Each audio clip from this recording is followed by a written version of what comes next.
राम और रावण के बीच युद्ध कैसा और कब हुआ था? वाल्मीकि रामायण, रामचरितमानस, कबंध रामायण व अन्य इत्र मुद्रित रामायणों के अलावा भी हमारे पुराणों में श्री राम की गाथा देखने को मिलती है। मुनिष्ठ महर्षि लोमश ने भी रामचंद्र जी के अद्भुत चरित्र का वर्णन किया है। मार्गशीर्ष कृष्ण पक्ष की अष्टमी को उत्तरा फाल्गुनी नक्षत्र और विजय नामक मुहूर्त में दोपहर के समय श्री रघुनाथ जी का लंका के लिए प्रस्थान हुआ। उन्होंने प्रतिज्ञा की कि मैं समुद्र को लांघकर राक्षस राज रावण का वध करूंगा। वे दक्षिण दिशा की ओर चले। सुग्रीव उनके सहायक हुए। 7 दिनों के बाद समुद्र के तट पर पहुंचकर उन्होंने सेना को ठहराया। पौष शुक्ल प्रतिपदा से तृतीया तक श्रीराम सेना सहित समुद्र तट पर टिके रहे।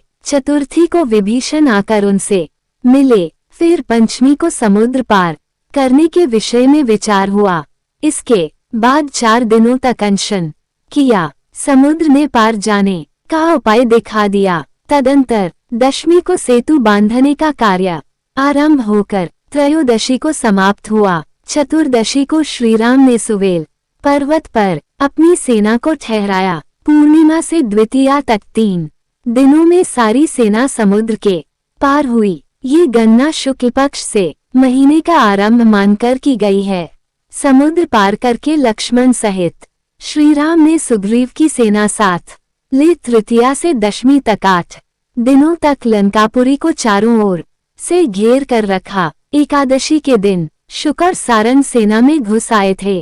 पौष कृष्णा द्वादशी को शार्दूल के द्वारा वानर सेना की गणना हुई। साथ ही उसने प्रधान वानरों की शक्ति का भी वर्णन किया। शत्रसेना की संख्या जानकर रावण ने त्रयोदशी से अमावस्या 3 दिनों तक लंकापुरी में अपने सैनिकों को युद्ध के लिए उत्साहित किया। माघ शुक्ल प्रतिपदा को अंगद दूत बनकर रावण के दरबार में गए। उधर रावण ने माया के द्वारा सीता को उनके पति के कटे हुए मस्तक आदि का दर्शन कराया। माघ की द्वितीया से लेकर अष्टमी पर्यंत 7 दिनों तक राक्षसों और वानरों में घमासान युद्ध होता रहा। माघ शुक्ल नवमी को रात्रि के समय इंद्रजीत ने युद्ध में श्रीराम और लक्ष्मण को नागपाश से बांध लिया। इससे प्रधान वानर व्याकुल और उत्साहहीन हो गए तो दशमी को नागपाश का नाश करने के लिए वायुदेव ने श्री रामचंद्र जी के कान में गरुड़ के मंत्र का जप और उनके स्वरूप का ध्यान बता दिया। ऐसा करने से एकादशी को गरुड़ जी का आगमन हुआ। फिर द्वादशी को श्रीराम के हाथों धूम्राक्ष का वध हुआ। त्रयोदशी को भी उन्हीं के द्वारा कंपन नाम का राक्षस युद्ध में मारा गया। माघ शुक्ल चतुर्दशी से कृष्ण पक्ष की प्रतिपदा तक 3 दिन में नील के द्वारा प्रहस्त का वध हुआ। माघ कृष्ण द्वितीया से चतुर्थी 3 दिनों तक तुमुल युद्ध करके श्रीराम ने रावण को रणभूमि से भगा दिया। पंचमी से अष्टमी तक 4 दिनों में रावण ने कुंभकर्ण को जगाया और जागने पर उसने आहार ग्रहण किया। फिर नवमी से चतुर्दशी पर्यंत 6 दिनों तक युद्ध करके श्रीराम ने कुंभकर्ण का वध किया। अमावस्या के दिन कुंभकर्ण की मृत्यु के शोक से रावण ने युद्ध को बंद रखा। उसने अपनी सेना पीछे हटा ली। फाल्गुन शुक्ल प्रतिपदा से चतुर्थी तक 4 दिनों के भीतर विश्वतंतु आदि 5 राक्षस मारे गए। पंचमी से सप्तमी तक के युद्ध में अतिकाय का वध हुआ। अष्टमी से द्वादशी इन 5 दिनों में निकुंभ और कुंभ मौत के घाट उतारे गए। उसके बाद 3 दिनों में मकराक्ष का वध हुआ। फाल्गुन कृष्ण द्वितीया के दिन इंद्रजीत ने लक्ष्मण पर विजय पाए। फिर तृतीया से सप्तमी तक 5 दिन लक्ष्मण के लिए दवा आदि के प्रबंध हेतु श्रीराम ने युद्ध को बंद रखा।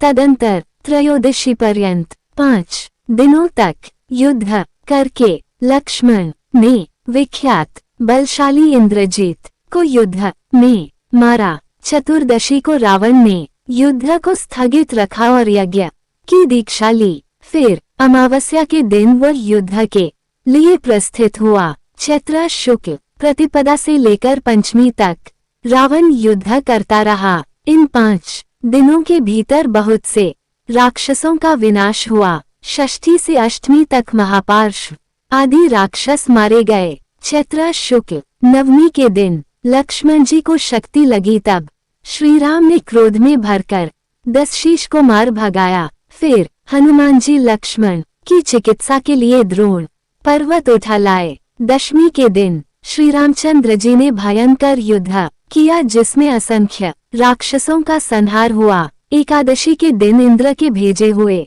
मातली नामक सारथी श्री राम के लिए रथ ले आए और उसे युद्ध क्षेत्र में श्री रघुनाथ जी को अर्पण किया। तदनंतर श्री रामचंद्र जी चैत्र शुक्ल द्वादशी से कृष्ण पक्ष की चतुर्दशी तक 18 दिन रोषपूर्वक युद्ध करते रहे। अंततोगत्वा उस द्वैरथ युद्ध में राम ने रावण का वध किया।